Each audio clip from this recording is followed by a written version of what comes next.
Tapi menarik sebenarnya Ustadz yang kayak misalnya banyak yang komen-komen segala macam. Itu kemudian saya tuh sampai saya merasa kayak karena kita itu terlalu kebanyakan melihat di fokus di cara penyampaian gitu. Iya. Oke. Ya. Sejujurnya saya itu Tapi tidak esensi. iya, jadi lebih fokus ke cara penyampaian. Saya suka Ustadz ini karena cara penyampaiannya ini. Saya suka Ustadz ini karena cara Padahal kalau kita mau lihat ilmunya sama aja ini. A dan B ini sama aja. Cuman beda cara ngomong doang. Oke. Saya itu sampai mengklasifikasi menurut pribadi saya sendiri. Jadi saya itu sampai saya tahu kapan saya harus dengar Ustadz Hanan, kapan saya harus dengar Ustadz Khalid, kapan saya harus dengar Ustadz Felix itu saya bikin sendiri tuh. Jadi kalau misalkan saya lagi kayak melakukan sesuatu yang saya butuh kayak aduh saya salah banget ya, kayak sedih banget itu saya Ustadz Hanan tuh. Bener. Selama kamu punya Allah.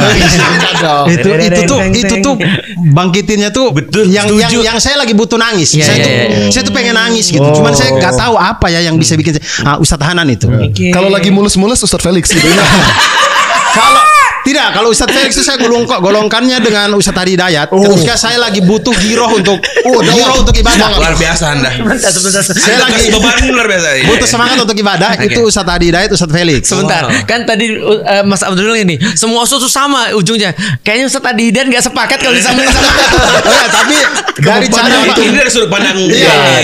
dari kan yang pertama tadi semua Ustadz ini menurut saya sama. Sama. Intinya tuh sama, genrenya sama, cara penyampaiannya yang beda. Maka saya mengklasifikasi berdasarkan cara penyampaian yang ngaruhnya ke saya itu kayak gimana. Betul. Kalau saya sedang rindu dengan Rasulullah SAW, lagi pengen banget Ustadz Khalid, Ustadz Salim Afilah. Betul. Kalau mau pengen Indonesia jadi gitu Ustadz Salim. Bahkan saya suka sekali kalau saya lagi santai, maksudnya hidup lagi enjoy, lagi enak. Gus Baha itu. Itu saatnya saya dengar Gus Baha. Itu pas lagi normal ya. Pas pemikiran kita lagi normal, bisa mikir. Sudah normal, sudah stabil. Itu saatnya Gus Baha. Kalau di saya. Nah, saya tidak menemukan perbedaan dari segi pemahaman, dari sekian banyak ustadz-ustadz ini menurut saya sama saja. Cara penyampaiannya saja yang beda-beda.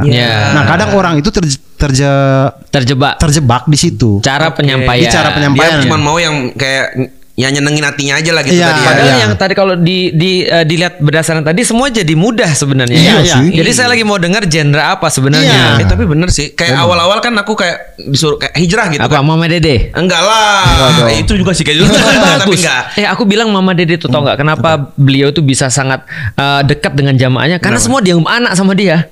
Maka dimarah-marahin semuanya sama dia. Karena dianggap anak kan. Jadi dekat gitu. Penelpon aja langsung dimarahin. Iya langsung dimarahin. Suka kaget. Apalagi kalau ada yang udah tanya-tanya waris. Udah itu dibagi. Ada baru gini, Mama Dede saya mau nanya, saya punya suami, ceraikan. Padahal baru nanya.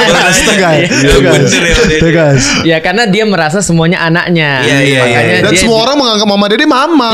Seneng jadinya. Makanya namanya Mama Dede kan. Terus Anto tadi hijrah gimana? Nah, aku pikir kayak aku awal hijrah itu kan aku kayak orang tuh berat-berat materinya kan. Nah, aku lagi pengen karena suka drakor kan. Udah pengen yang story-story. Itu Ustadz Khalid. Aku denger semua tuh sirohnya karena nggak berat gitu. Udah kayak orang cerita aja. Pasti Anto nggak pernah buka Ustadz Abdul Somad ya? Nah, justru itu. Ketika aku pengen santai, lagi bersihin rumah, lagi apa, aku dengar Ustadz Abdul Somad pas Q&A. Sejam Q&A Ustadz Abdul Somad itu pasti lucu tuh. Jadi aku tuh kan jadi kayak bisa sesuai tadi pengennya apa gitu. Jadi nggak harus dibentur-benturin. Nah gitu. Lagi pengen halako misalkan udah pasti yang serius dong, jangan banyak bercanda. Yang bisa ngebedah satu kata jadi sekian kata gitu. Jadi kayak Ustadz Adi misalkan apa sih definisi ini? Definisi itu kan harus cari yang clear gitu kan. Pinter udah pasti cari Ustadz Adi dan Ustadz yang kayak benar-benar langsung jelaskan definisi ini tuh apa gitu. Benar sih kata Abang Abdur tadi. Jadi enak kan. Jadi sebenarnya kasanah ilmu kita jadi lebih banyak. Masya Allah. Saya tuh ngerasa bersyukur sekali loh. Maksudnya saya tuh kan bukan orang yang saya tidak pernah di pesantren, tidak pernah punya. Maksudnya kalau tidak ada ustadz-ustadz ini kalau duduk diam-diam aja di rumah. Nah saya tuh berpikir kayak ustadz-ustadz ini kalau duduk diam-diam saja, tidak bikin konten atau apa, saya akan miskin sekali gitu. Nggak punya apa-apa saya.